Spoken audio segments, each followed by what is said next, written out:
नमस्कार, आप देख रहे हैं जन टीवी और मैं आपके साथ आकांक्षा पारिक। खबरों की शुरुआत से पहले एक नजर हेडलाइंस पर।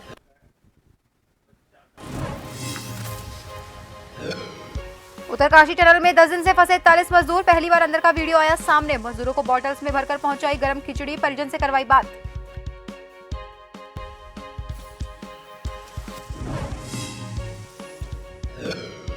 कोटद्वार में जिला स्तरीय मिनी कॉन्क्लेव का शुभारंभ, कैबिनेट मंत्री रेखा आर्या ने किया प्रतिभाग। उत्तराखंड वैश्विक निवेशक सम्मेलन 2023 के तहत आयोजन।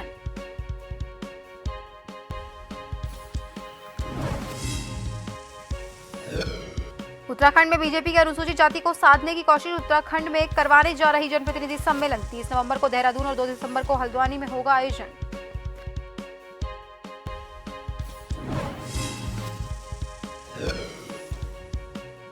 लोकसभा चुनावों को लेकर उत्तराखंड कांग्रेस की तैयारी, कई जिलों में सम्मेलन का आयोजन। 16 से 22 नवंबर तक कार्यक्रम।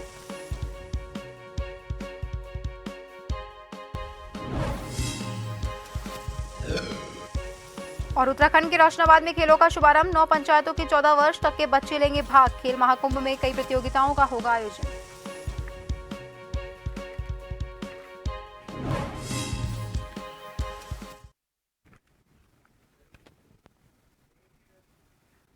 और अब खबरें विस्तार से। डोईवाला के स्वामी रामनगर में स्थित स्वामी राम हिमालय विश्वविद्यालय के 6वें दीक्षांत समारोह में उत्तराखंड के राज्यपाल गुरमीत सिंह ने विश्वविद्यालय के 643 बच्चों को विभिन्न विषयों की डिग्रियां बांटी। राज्यपाल के हाथों डिग्रियां पाकर छात्र छात्राओं में बेहद उत्साह देखा गया। वहीं कार्यक्रम में पहुंचे उत्तराखंड के राज्यपाल लेफ्टिनेंट जनरल गुरमीत सिंह ने छात्र छात्राओं का हौसला बढ़ाया।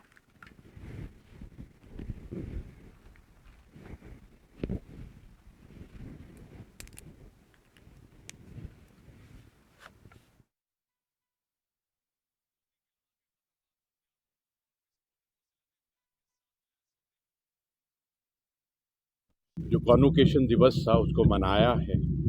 आज अत्यंत खुशी हुई कि 643 डिग्रियां और 20 पीएचडी और अवार्ड्स दिए गए।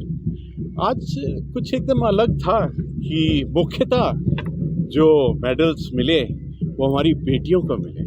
सचमुच बहुत ही खुशी हुई। यहाँ पर आकर एक अलग ही वाइब्रेशन महसूस की मैंने। तो जर्नी होती है, उस जर्नी में कॉन्वोकेशन का दिन एक बहुत महत्वपूर्ण दिन होता है। तो आज विश्वविद्यालय का 6ठा दीक्षांत समारोह मनाया गया है और इसमें 643 बच्चों को डिग्रियां दी गई।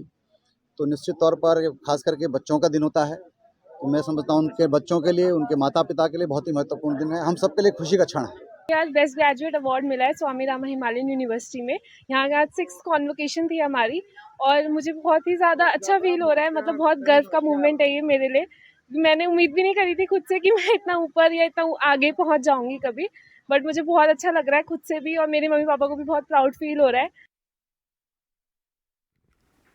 उत्तरकाशी टनल में फंसे 41 मजदूरों को बाहर निकालने की जद्दोजहद जारी है। वहीं 10वें दिन अच्छी खबर सामने आई।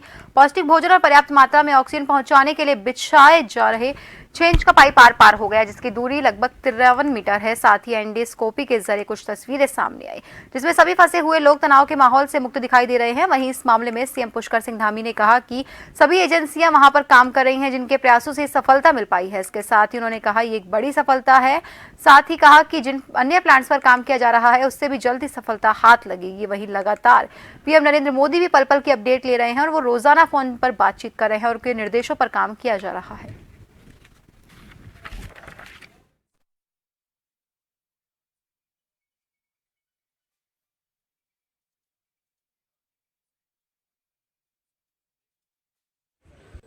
नहीं, आज सबसे पहले तो ऑगर मशीन से जो काम चल रहा था उसी को आगे बढ़ाने का काम चल रहा है। दूसरा वर्टिकल जो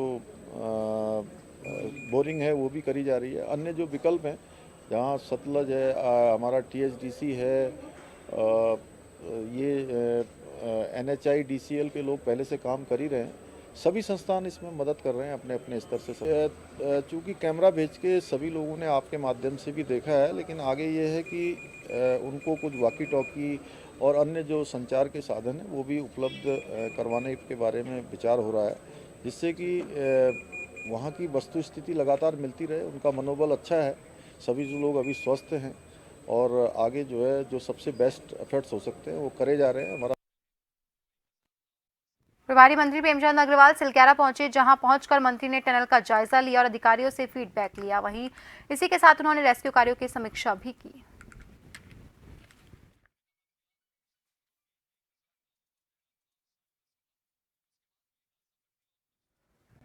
उत्तराखंड के उत्तरकाशी में सिलक्यारा टनल में पिछले 10 दिन से फंसे मजदूरों को निकालने के लिए रेस्क्यू ऑपरेशन युद्धस्तर पर जारी है। वहीं इस दौरान प्रभारी मंत्री सिलक्यारा पहुंचे। कांग्रेस ने प्रभारी मंत्री पर मजदूरों की चिंता न होने का आरोप लगाया।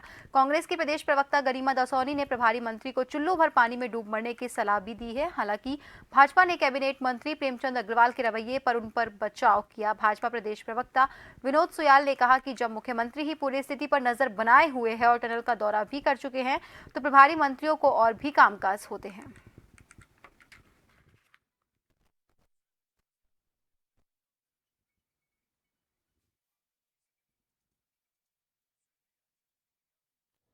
आप जानते हैं कि लगातार उनसे हमारा संपर्क भी बना हुआ था।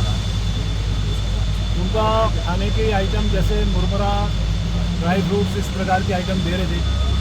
आज खिचड़ी दी है तो उससे हमें लगता है कि जो पिक्चर हमारे सामने आपके माध्यम से भी आई है, बहुत एक अच्छा संतोष हमें है। और जो उनके परिजन हैं, हमारा तमाम पूरा देश जो उनके लिए दुआएं कर रहा था, तो उनकी दुआओं में वो दम था, तो आज सभी वहाँ सुरक्षित दिखाई दिए। चुल्लू भर पानी में डूब मरना चाहिए प्रभारी मंत्री को कि उनके मन में इतनी संवेदना भी नहीं उठी कि मेरे प्रभार वाले जिले में 41 जानें फंसी हुई हैं, मैं जाकर देखूं। बात ये नहीं है कि मुखिया गया नहीं गया, बात ये है कि आप चैन की बांसुरी कैसे बजा रहे थे जब 41 मजदूर वहां टनल के अंदर फंसे थे। क्यों आपका मन विचलित नहीं हुआ वहां जाने के लिए, और क्यों आपने अपनी जिम्मेदारी का निर्वहन नहीं किया? पीडब्ल्यूडी मंत्री नदारद है, प्रभारी मंत्री नदारद है, तो आप निजाम देख सकते हैं इस सरकार का कैसा है कि रसूखदार परिवार के लोग यदि फंस जाएं कहीं तो पूरी सरकार में जलजला आ जाता है। जब मुख्यमंत्री जी चले जाते हैं तो मुख्यमंत्री जी का ही मंत्रिमंडल होता है। जब सुप्रीम बॉडी चली जाती है तो उसके बाद मुझे नहीं लगता कि इस विषय पर कुछ और रह जाता होगा। फिर भी केंद्र सरकार से लेकर हमारे केंद्रीय मंत्री भी वहां पर आए और जिस तरह से तत्परता दिखाई गई, वो निश्चित ही स्वागत योग्य कदम है। इसलिए मुझे लगता है कि इसमें कोई अलग से कोई विषय है नहीं। रुड़की के लंढौरा में एक कॉलेज में एक राष्ट्र एक चुनाव को लेकर एक संगोष्ठी का आयोजन किया गया, जिसमें कैबिनेट मंत्री गणेश जोशी ने शिरकत की। इस दौरान उन्होंने बताया कि देश में आज इसकी बहुत जरूरत है, क्योंकि भारत में हर दिन कोई ना कोई चुनाव होता है और इसमें धन और समय की हानि होती है, इसीलिए एक राष्ट्र एक चुनाव जरूरी है। इसके साथ ही उन्होंने उत्तरकाशी के टनल में फंसे मजदूरों को लेकर उन्होंने कहा कि इस मामले में प्रधानमंत्री और मुख्यमंत्री खुद देख रहे हैं और 2 या 3 दिन में उनको निकाल लिया जाएगा।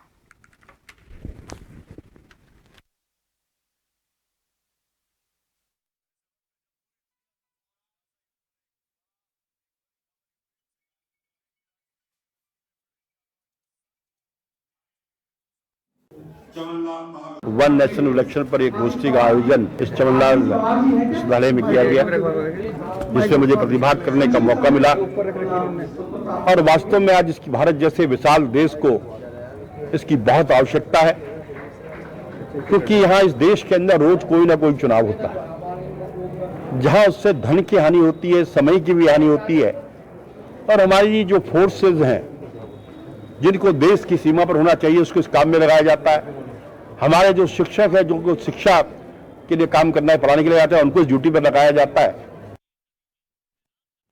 प्रदेश कांग्रेस कमेटी सदस्य शंकर बोहरा ने पिछले दिनों लोहाघाट के कांग्रेसी विधायक खुशहाल सिंह अधिकारी पर आरोप लगाते हुए कहा था कि विधायक जनता के बीच नहीं जा रहे और लोहाघाट विधानसभा के विकास कार्य ठप पड़े हुए हैं। वहीं आपको बता दें कि उनके इस बयान से लोहाघाट की राजनीति गर्मा गई थी। वहीं मंगलवार को कांग्रेस के पूर्व प्रदेश उपाध्यक्ष भागीरथ भट्ट ने प्रेस वार्ता में बताया कि बोहरा का अपना बयान निजी है। उन्होंने कहा कि लोहाघाट विधायक खुशहाल सिंह अधिकारी लगातार क्षेत्र भ्रमण में कर रहे हैं और जनता को भरपूर समय दे रहे हैं।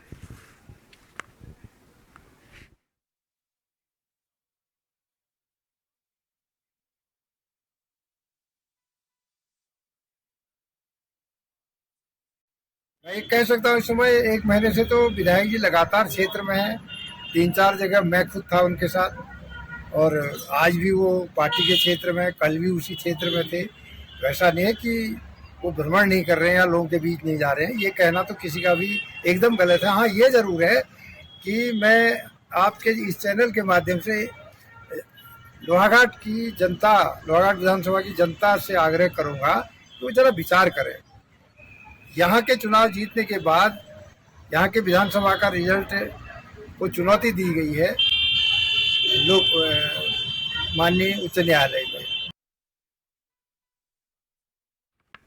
केंद्र सरकार द्वारा चलाए जा रहे स्वच्छ भारत मिशन के तहत मंगलवार को लोहाघाट नगर पालिका द्वारा पालिका क्षेत्र में आने वाले समस्त व्यापारियों को निःशुल्क कूड़ादानों का वितरण किया गया। वहीं पालिका अध्यक्ष गोविंद वर्मा ने कहा कि नगर को साफ और स्वच्छ बनाए रखने के लिए स्वच्छ भारत मिशन के तहत यह अभियान चलाया जा रहा है ताकि व्यापारी अपने प्रतिष्ठान के कूड़े को कूड़ादान में डाल सके और नगर साफ और स्वच्छ बना रहे। वहीं पालिका अध्यक्ष ने नगर के समस्त व्यापारियों और जनता से अपने नगर को साफ और स्वच्छ बनाए रखने की अपील की है।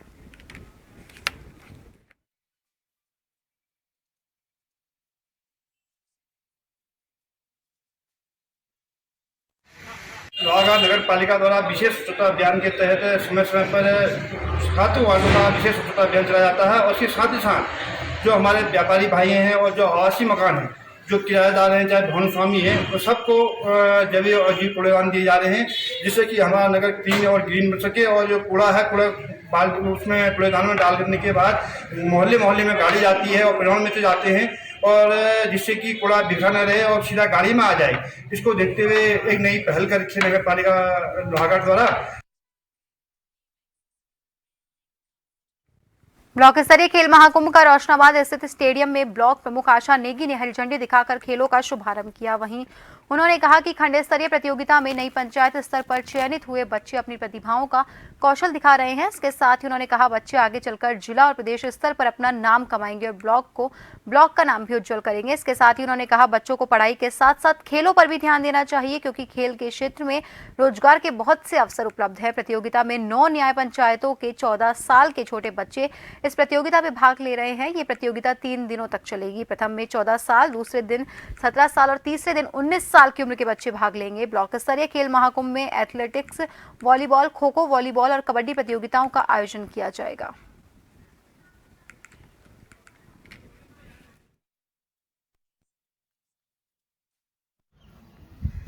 गेम्स 3 दिन चलेंगे, जिसमें आज अंडर 14 के जो बालक बालिका हैं उनकी आज प्रतियोगिता हो रही है। और इसमें आज ये 9 न्याय पंचायत हमारी जो हैं इनसे प्रतिभाग कर रहे हैं बच्चे एथलेटिक और कबड्डी में। और वॉलीबॉल और खो खो ये फ्री टीमें हैं, यानी कि सीधे बच्चे प्रतिभाग कर सकते हैं। साथ ही जो नगर निगम के हमारे बच्चे हैं वो एथलेटिक, वॉलीबॉल, खो खो, कबड्डी, ये चारों प्रतियोगिताएं जो हमारी हो रही है इनमें सब में सीधे प्रतिभाग कर सकते हैं। और फिलहाल के लिए खबरों में रुकेंगे एक छोटे से ब्रेक के लिए।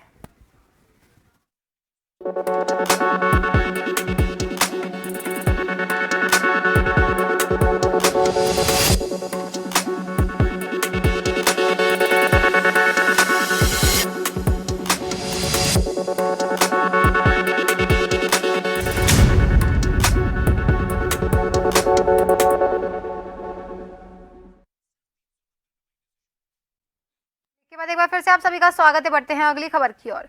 चंपावत के लोहाघाट ब्लॉक के सुदूर नेपाल सीमा के जीआईसी रोसाल के हाल बेहाल चल रहे हैं। विद्यालय के पीटीए अध्यक्ष मोहन चंद्र पांडे ने बताया कि विद्यालय में पेयजल के लिए लगाई गई जल संस्थान की योजना में पानी न आने की वजह से विद्यालय के शौचालय गंदगी से भरे हैं, जिसकी वजह से छात्र छात्राओं में बीमारी फैलने का खतरा बना हुआ है और शौचालय जाने के लिए छात्राओं को काफी दिक्कतों का सामना करना पड़ता है। वहीं जल संस्थान के अधिकारियों से कई बार कहने के बावजूद विद्यालय की पेयजल व्यवस्था सुचारू नहीं की जा रही है। इस दौरान पांडे ने बताया कि कक्षा 9 और 10 के छात्र छात्राओं के पढ़ने के लिए बनाए गए भवन की छत में दरारें आ चुकी है। घटिया निर्माण कार्य के चलते छत का मलबा बार बार पढ़ाई के दौरान बच्चों के ऊपर गिरता है, जिससे कभी भी कोई भी गंभीर हादसा हो सकता है।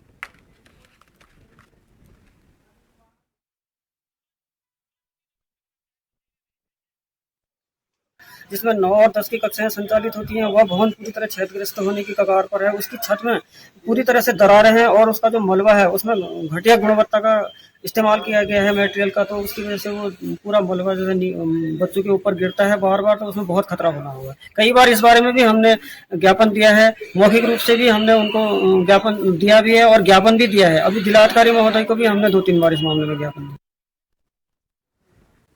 सोमवार को टनकपुर थाना क्षेत्र अंतर्गत पूर्णागिरी क्षेत्र भैरव मंदिर पार्किंग स्थल के समीप मंत्रोच्चारणों के साथ पूरे विधि विधान से नई पुलिस चौकी का उद्घाटन किया गया। उद्घाटन चंपावत एसपी देवेंद्र पिंचा ने फीता काटकर किया।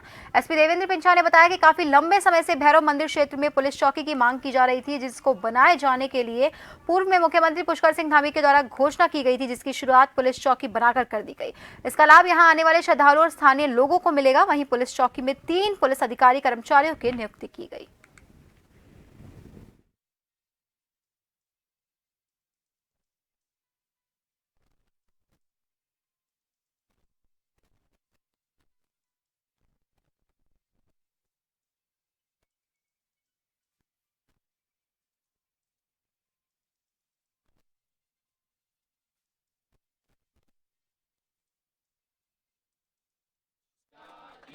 देखिए, ये लंबे समय से यहाँ पर मांग थी कि यहाँ पर एक चौकी या कुछ पुलिस की व्यवस्था होनी चाहिए, क्योंकि श्रद्धालु अब पूरे साल भर लगभग वीकेंड्स में या हर दिन आते ही रहते हैं।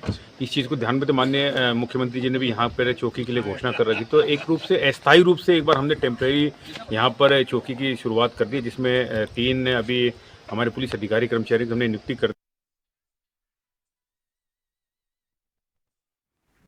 लक्सर में लढौरा कस्बे में गन्ना चरखियों के अंदर जमकर रबड़ और पन्नियां जलाई जा रही है। पर्यावरण को लगातार दूषित किया जा रहा है। स्थानीय प्रशासन इस पर कोई ध्यान नहीं दे रहा। वहीं कस्बे में जोरों शोरों से चर्चा अधिकारियों की शह पर गन्ना चरखियों में पन्नियां और रबड़ जलाई जा रही है। संबंधित अधिकारी गन्ना चरखी स्वामियों से काट रहे चांदी चर्चा का विषय बना। लढौरा में रुड़की लक्सर मार्ग पर स्थित चरखियों में रबड़ और पन्नियां जलाई जा रही है। वहीं संबंधित अधिकारी मौन बैठे हैं।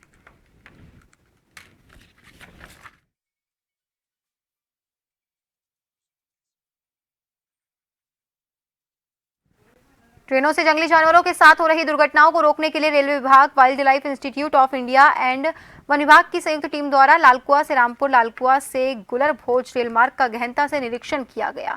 इस संयुक्त निरीक्षण का मुख्य उद्देश्य हाथियों की सुरक्षा में अंडरपास और बैरिकेड्स लगाना है, ताकि वन्यजीव सुरक्षित रूप से विचरण कर सके।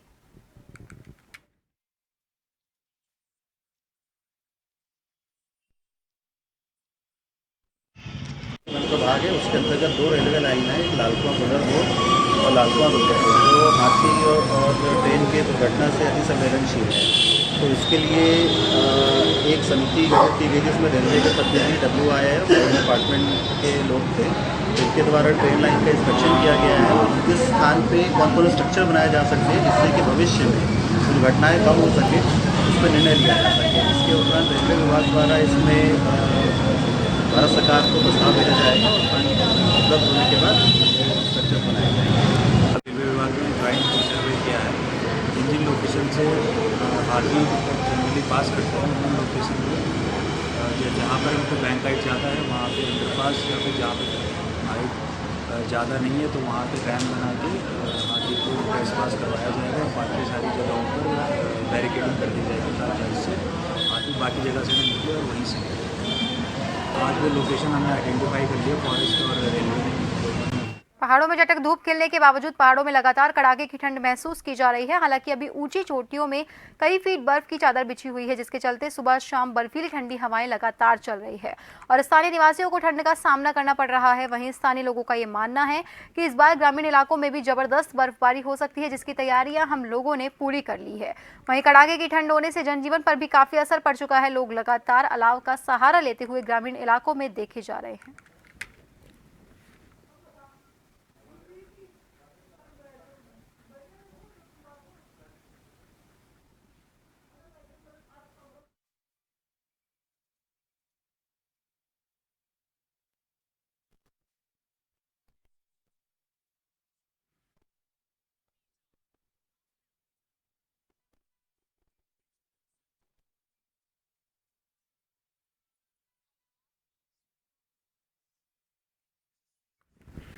पिथौरागढ़ के नाची आदर्श विद्यालय में विद्यालय अभिभावक संघ पहुंचे। डीएम कार्यालय में इंग्लिश टीचर की मांग को लेकर अभिभावकों का कहना है, जब से विद्यालय शुरू हुआ था तो ग्रामवासियों को खुशी हुई कि अब हमारे बच्चे भी CBSE बोर्ड में पढ़ेंगे, लेकिन बड़े दुख के साथ कहना पड़ रहा है कि जब से विद्यालय का निर्माण हुआ है तब से यहाँ इंग्लिश पढ़ाने वाला अध्यापक ही नहीं आया।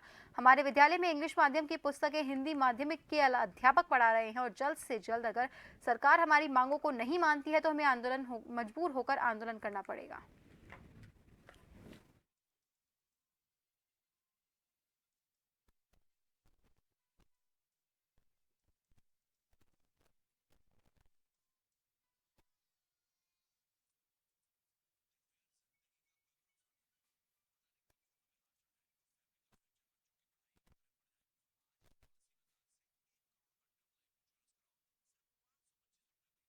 और फिलहाल के लिए खबरों में बस इतना ही। बने रहिए जन टीवी के साथ। नमस्कार।